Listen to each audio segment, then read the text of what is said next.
Hello, this is Jenny Clark, and I'm with Solvability. And today's question is for What's Up with Mitch is how do we know if we have to submit an incurred cost proposal?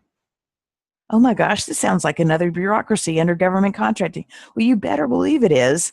And one of the first questions that people need to know about is when do we have to be DCAA compliant and when do we have to submit an incurred cost proposal? The short answer is if you have cost plus contracts where you're a prime contractor.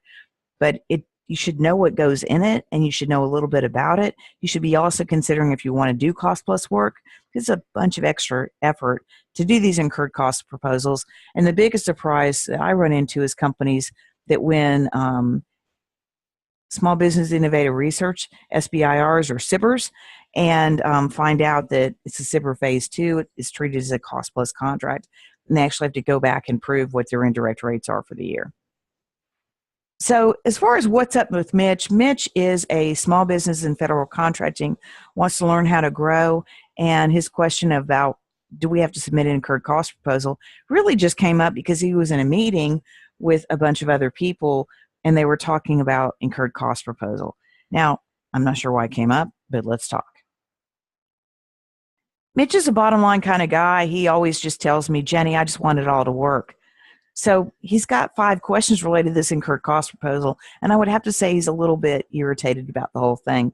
To him, he's a technologist, he's an innovator, he's working very hard to make sure that the services he's providing to the federal government are what they need to solve the problem. He's mission driven, and all of a sudden there's all this bureaucracy in the middle of it.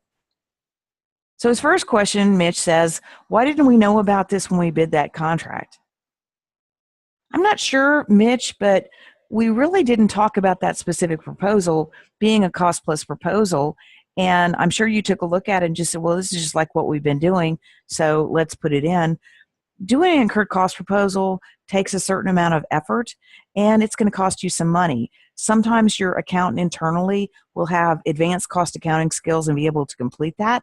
Other times you're going to need to get somebody to help and work with you on that. Usually the first one is a pain in the neck, but once you've got the first one and you've got the model down, it's not that hard to update. But it is a very specific area of federal government cost accounting to do an incurred cost proposal. It's like 26 worksheets.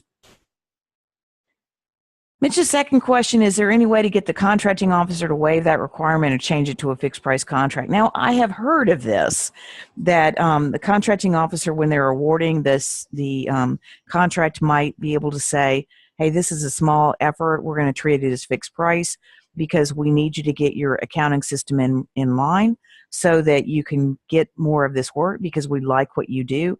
But our rules are that we have to award most of this work as cost plus contract. So they might initially make something fixed price. They really are not that likely to go on a limb to waive the requirement because why should they, honestly? Why should they? Mitch's third question is, do we even have the information in our system to show what last year's indirect rates were? Well, if you've got your accounting system set up correctly to meet DCAA compliance, you've got a section that has direct cost and indirect cost. Direct costs are what you spend supporting the contract, the labor of the employees that are working on it, their travel and specific related costs. Indirect costs are support costs, basically broken down into fringe, overhead, and G&A.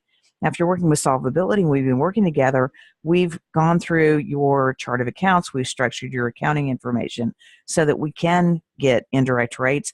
And normally, we've been calculating that in a spreadsheet because we want something that we update ourselves every single month. If you've got more sophisticated systems, such as a Uninet, that has indirect rate calculations, and you can see that in there. So you would have the information in your system to show what your indirect rates are for last year. Mitch's fourth question is something our accountant can do for us. Hey, this is a very specific area of cost accounting for federal contracting, and unless your accountant is an expert in federal contracting, they're really not going to know how to do this. Accountants are just like doctors. Some people are just doing the basics, and some people are doing more advanced things, but don't make an assumption that just because you have somebody that's an accountant that they know the details of cost accounting, and specifically federal government cost accounting, because that's what the incurred cost submission is. And it's not like you can just sit down and read the instructions and figure it all out. You've got to have an overall plan that the data is collected as you go along in your accounting software, in your reporting, so that you know you've got it. And then who do we know that can help us get the incurred cost submission done? That's a great question. It may be that you've been talking to other companies and they've got somebody that they've worked with before. They might be able to help you get started, but it's really your responsibility to be able to produce this information. And your system should be set up to report it anyway, because if you don't know what your indirect rates are, you don't know what you're bidding. If you don't know what you're bidding, you don't know if you're putting enough money into profit and cover all your cost. And that's what you've always told me you wanted, Mitch. So Mitch is unstoppable. Are you unstoppable? You know where you want to go. Solvability can help you get there with the cost and pricing intelligence that you need to accelerate and scale your business. Most of our clients start out with our free wrap rate calculator. That shows you the basics of how you take an employee pay rate, apply the burden specific to your company, and say this is the billing rate or the fully burdened or the loaded labor rate that I need to use to recover all my costs and get this percentage of profit. This wrap rate calculator can also be used the other way. Once you know what your wrap rate is, or your multiplier is, you take the billing rate divided by that, and that's how much you can afford to pay the employee. So just go to our website at solvability.com. That's S as in Sam, OLV as in Victor, and the word ability.com.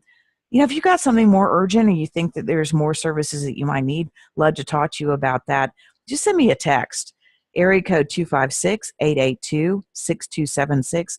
Tell me your name, your company name, and what your issue is, and let's set up a phone call.